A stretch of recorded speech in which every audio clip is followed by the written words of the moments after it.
यादव को। तो समीम भाई ने कहा है पहले कि बुलाइए तेजस्वी यादव के यहाँ लड़ाने, और हम यहाँ लड़ जाते हैं और देखिए कौन जीतता है। कर लीजिए फैसला, एक वर्ष तेजस्वी जी लड़ जाए, एक वर्ष हम लड़ जाए, यही नाम पर से लड़ जाइए। तो स्वराज जीत का कितना दावा कर रही है? अरे जीत हम अपना दो बात है, जब स्वराज जीत हार का दावा नहीं करे, जब स्वराज की बात किनारे हमने कह दी, लेकिन प्रशांत किशोर चुनाव जानने, लड़ाने और आकलन करने के लिए ही आप हमको जानते हैं, देश जानता है। हम उस आकलन के आधार पर बता रहे हैं कि आरजेडी जगदानंद सिंह और उनके बच्चे, रामगढ़ की जनता सबसे ज्यादा अगर किसी से नाराज है तो उनसे नाराज है, और उनकी लड़ाई इसकी है कि वो तीसरे पर रहेंगे कि चौथे पर रहेंगे। पहले दूसरे की लड़ाई में वो है ही नहीं, और कौन अभी पहले दूसरे में है ये आपको हमसे ज्यादा जानकारी है। जब स्वराज न लड़े तब भी हम आप सोच समझ कर बोल रहे हैं, जब स्वराज अगर नहीं भी रेस पे है तो भी जगदानंद सिंह के लड़के आरजेडी यहाँ तीसरे नंबर पर है, आपको हमसे ज्यादा जानकारी है।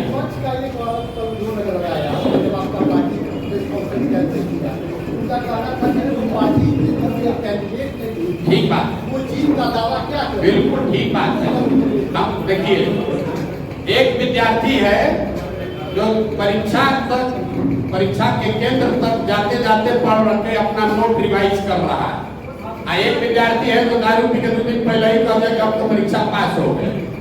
हम वो विद्यार्थी हैं कि परीक्षा लिखने तक पढ़ते हुए जाते हैं, रिजल्ट जब आएगा तब आपको दिखेगा कि कौन पढ़ कर गया और कौन दारू पीकर पहले सो गया। चुनाव आयोग ने निर्धारित किया है समय, 20 से 25 के बीच में नामांकन होना है, तो 25 से पहले होगा, हमारे लिए रिलैक्स नहीं होगा। 20 को जो नामांकन किया उसका भी फाइनल 28 को ही होगा, उसका भी वोट 13 को ही पड़ेगा। ऐसा नहीं है कि आप कूद के पहले नामांकन करके तो वोट आपको पहले मिल जाएगा। हम तो सबसे पहले तराजी की घोषणा किए, उस समय दूसरे दल वाले कहाँ थे? बेलागंज में, इमामगंज में सबसे पहले दल स्वराज ने दावा किया, दल घोषित उम्मीदवार घोषित किया, उस समय ये लोग कहाँ थे? संभव है कि हमारी रणनीति का हिस्सा है, पहले उनको घोषित करने दीजिए, उसके बाद ये तो सब रणनीति का हिस्सा है कि किस सीट को हमको पहले अनाउंस करना है, किस सीट को बाद में अनाउंस करना है। हम तो आपको ये कह सकता है कि इनको तो प्रत्याशी नहीं मिल रहा है, तो देखिए 5 आदमी बैठा हुआ है यहाँ पर, प्रत्याशी नहीं मिल रहा है, ये तो बात है नहीं। इनमें से किसको चुनना है? अब जगदानंद सिंह को तो पता है कि हम लड़ेंगे, उसके बाद हमारा बेटा लड़ेगा, बेटा के बाद उसका बेटा लड़ेगा, तो उस नजरिए से आप किस चुनाव की बात कर रहे हैं? हम तो आपको घोषित कर दे रहे हैं कि 2029 में भी आरजेडी का उम्मीदवार कोई जगदानंद के लड़का ही होगा, उनका परिवार का ही होगा, उनको क्या किसी से पूछने की जरूरत है? आपसे 2 सवाल। आप कैंडिडेट सिलेक्शन के लिए आपका स्टैंडर्ड थॉट क्या होगा? स्टैंडर्ड थॉट ये है कि जिसको भी समाज में सही व्यक्ति लोग बता रहे हैं, ये निर्णय तो लोकतंत्र में जनता करती है सर। हाँ तो जनता कर रही है, अपनी थॉट क्या लेकर चल रहे हैं? पॉलिटिकल सुनिए ना मेरी, अरे लिखा हुआ है सही लोग। अमेरिका में अभी चुनाव हो रहा है, सुनिए तो लीजिए ना, सही लोग का क्या पैमाना है बता रहे हैं। अमेरिका में अभी राष्ट्रपति का चुनाव है, वहां एक ओर से रिपब्लिकन पार्टी के उम्मीदवार है डोनाल्ड ट्रंप और डेमोक्रेटिक पार्टी की उम्मीदवार है कमला हैरिस। आपने पत्रकार होने के नाते कभी ये पूछा कि डोनाल्ड ट्रंप को टिकट किसने दिया, कमला हैरिस को उम्मीदवार किसने बनाया? वो किसी एक व्यक्ति ने नहीं बनाया, कोई आदमी वहां टिकट नहीं देता है। वहां जैसे हम 5 उम्मीदवार खड़े हैं, वैसे रिपब्लिकन पार्टी से 5 आदमी 10 आदमी कहता है हम दावेदार हैं राष्ट्रपति के उम्मीदवार के, और 6 महीना वो आदमी कैंपेन करता है अमेरिका भर में घूम के। लोग बताते हैं 5 में सबसे अच्छा डोनाल्ड ट्रंप हमको लगता है, तो डोनाल्ड ट्रंप हो गए उम्मीदवार। इसी तरह कमला हैरिस देखिए, वहां जो अभी राष्ट्रपति हैं बाइडेन साहब, वो उम्मीदवार घोषित हो गए, फिर जनता ने कहा नहीं इनका उम्र ज्यादा है, ये नहीं चलेंगे, तो कमला हैरिस वहां उम्मीदवार है। यहाँ बिहार में और रामगढ़ में तो बपौती है, हम रहेंगे, हमारा बेटा रहेगा, उसके बाद बेटा रहेगा, उसको किसी से पूछने की जरूरत क्या है? तो चाहे तो अगले 10 वर्ष का उम्मीदवार अब ये घोषित कर देगा। एक सवाल और सर, आपने विगत जो चुनाव लोकसभा में किया उसमें आपकी भविष्यवाणी क्या आपका जो आंकड़ा था वो आपने फ्लॉप रहा। आप कैसे स्वीकार करते हैं? आपको ज्यादा जानकारी है क्योंकि आप पत्रकार हैं। फ्लॉप रहा, आप सुन लीजिए। हम जान रहे हैं आप कहाँ आ रहे हैं। हमने लोकसभा चुनाव से पहले 6 महत्वपूर्ण बातें कही। पहली बात कही कि अगली सरकार भाजपा की एनडीए की ही बनेगी और उसमें ऐसा लगता है मोदी जी ही प्रधानमंत्री बनेंगे। आज देश में किसका सरकार है? भाजपा का है, एनडीए का है, मोदी प्रधानमंत्री है। दूसरी बात मैंने कही कि जो मोदी जी के प्रति लोगों में जो पहले श्रद्धा, जो आग, जो अंधभक्ति थी, उसमें बड़े पैमाने पर गिरावट दिख रही है, वो भी आपको दिखा। तीसरी बात मैंने कही कि मोर और लेस जितना भाजपा को सीट पिछली बार आया था 300, उतना ही सीट आएगा। ये बात ठीक है, ये गलत हुआ। हमने क्या कहा?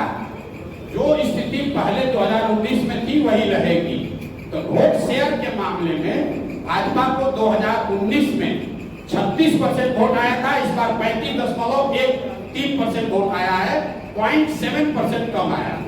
सीटों के मामले में 300 के बजाय 240 आया है, जो बड़ी गलती है, जिसको आप फ्लॉप बता रहे हैं।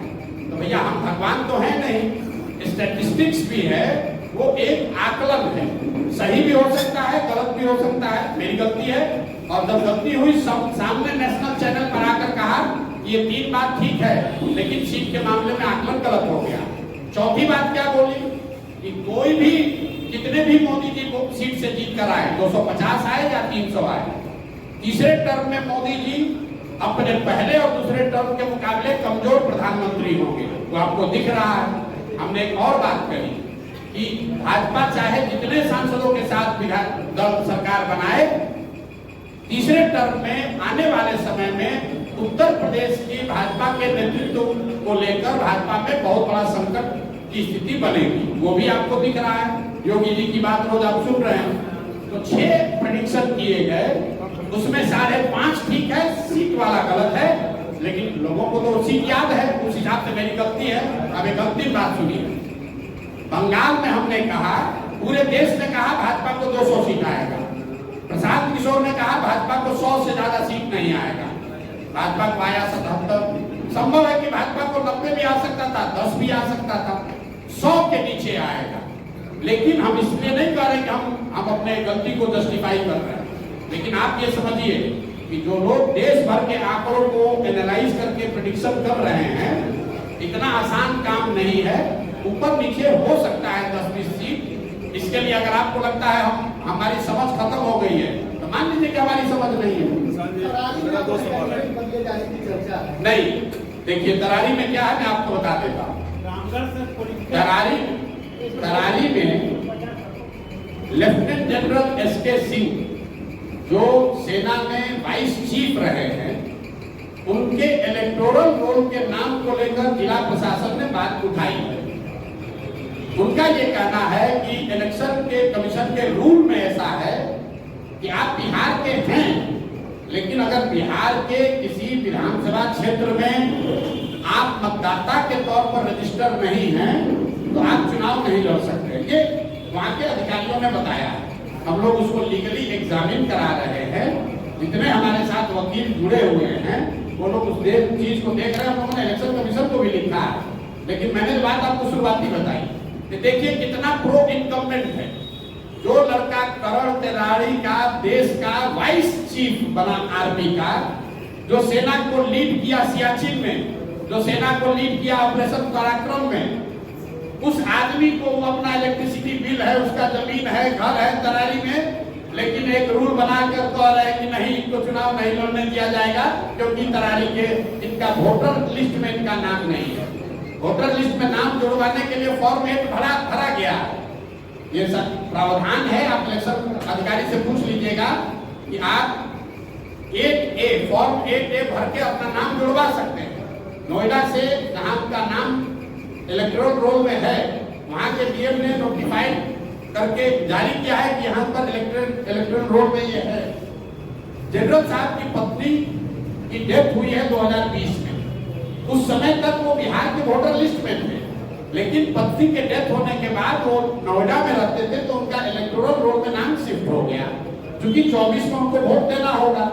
अब इसी को आधार बनाकर जिला प्रशासन प्रशासन या इलेक्शन के लोग उनको लड़ने से रोकना चाहते हैं, उसको देखा जाएगा।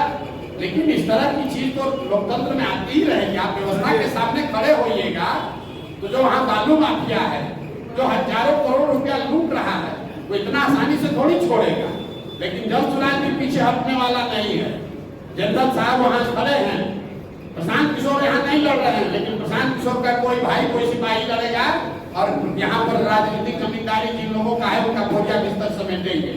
उसी तरीके से तरारी से देश का इतना बड़ा जनरल बिहार का लड़का वहां से भूमि और बालू माफियाओं को उखाड़ कर फेंकेंगे।